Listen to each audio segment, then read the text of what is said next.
although she is admittedly a pathological or a compulsive liar. Who are you trying to convince, me or you? Hi, this is Jim Brillon. Welcome to this YouTube channel where we discuss all things mental health. So what I'm going to be talking about is actually something that people have asked me to comment on. And it's about the recent series of documentaries that have come out about the Casey Anthony case. For people who aren't aware or don't remember, Casey Anthony is a young woman who, I think back in like 2008, something like this, was 22 and had a 3-year-old daughter who disappeared. And eventually her body was found. There's all kinds of uproar through the internet and social media about this documentary, and people have very strong opinions one way or the other, whether she was a victim of circumstance or whether she's a psychopath that needs to be behind bars. Long story short, after a long, arduous trial that captivated people's attention for, I think, 2 or 3 years, she was acquitted. And after over a decade, her attorneys and people in her circle have created this documentary series to explain her point of view and really to try to convince people that she was a victim the whole time and that she wasn't responsible in any way. When people look at this case, I think many people, especially because it involves the death of an innocent child, people are really emotionally triggered by it. And there are many things that would lead people to see psychopathy in this person. Yet during the trial, she was assessed by psychiatrists and psychologists and never met criteria, according to them, for any kind of mental health issue, personality disorder, psychopathy, sociopathy, didn't qualify for any of those diagnoses. Although she is admittedly a pathological or a compulsive liar. She would lie about things that there was no need to lie about. I think the long story short about this documentary is that she has come out with her assumption of what actually happened.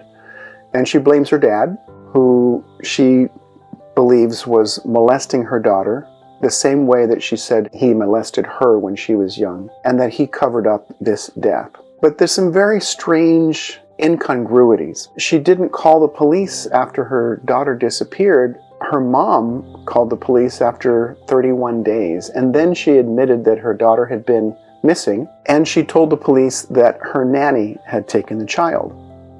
She didn't have a nanny. She lied about any number of different things, about where she worked, all kinds of things that just didn't line up. And, you know, on its face, you look at this, and there's lots of reasons psychologically why people can become compulsive liars, including sometimes, you know, childhood trauma. Yet, there's so much incongruence in this case that it seems that her lying and deceit really goes far and above that type of presentation. She never accounts for her 31-day silence and the out-of-character behaviors after the child disappeared, like getting a tattoo that says in Italian, "the beautiful life," and partying it up. You know, this is not to make her a bad person, but the incongruence of the behaviors are really kind of unsettling. My impressions, first of all, her affect or the outward presentation is very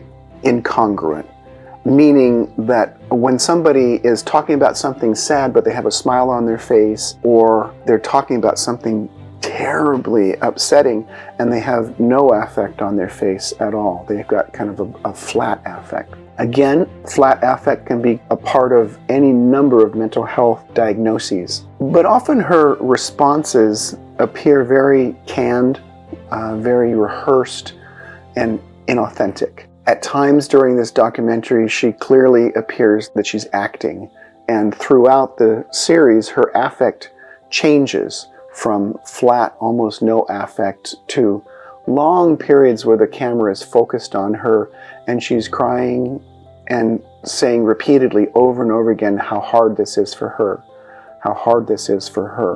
I hate to say it, but at some point watching the documentary, the thought ran through my mind, Who are you trying to convince, me or you? It sometimes appeared that inauthentic. After all of that, we still don't have any better answers, just more questions and more accusations. One thing that I think is clear from the evidence in the case is that somebody in the family committed this murder and disposed of this child's body. That's clear from the physical evidence. But what she makes clear in this television program is that none of it is her fault. She's a victim in every case. And that is something that I think it doesn't quite add up. I don't know that we'll ever know the truth behind this case. And whatever people think, whether you've got strong opinions about it or not, I think ultimately it's just a really, really heartbreaking tragedy. You know, a little child who, you know, her future was cut short. And there's never been any kind of justice or accountability, and we still don't know what happened. And in the process, it's destroyed a family. I'd be curious to hear what some of your opinions are if you've watched this documentary or if you're familiar with the case. And if the videos are helpful, I encourage you to like and subscribe. Hit that little bell icon so you can be notified when more material comes out. And as always, take care of yourselves, and I'll see you later.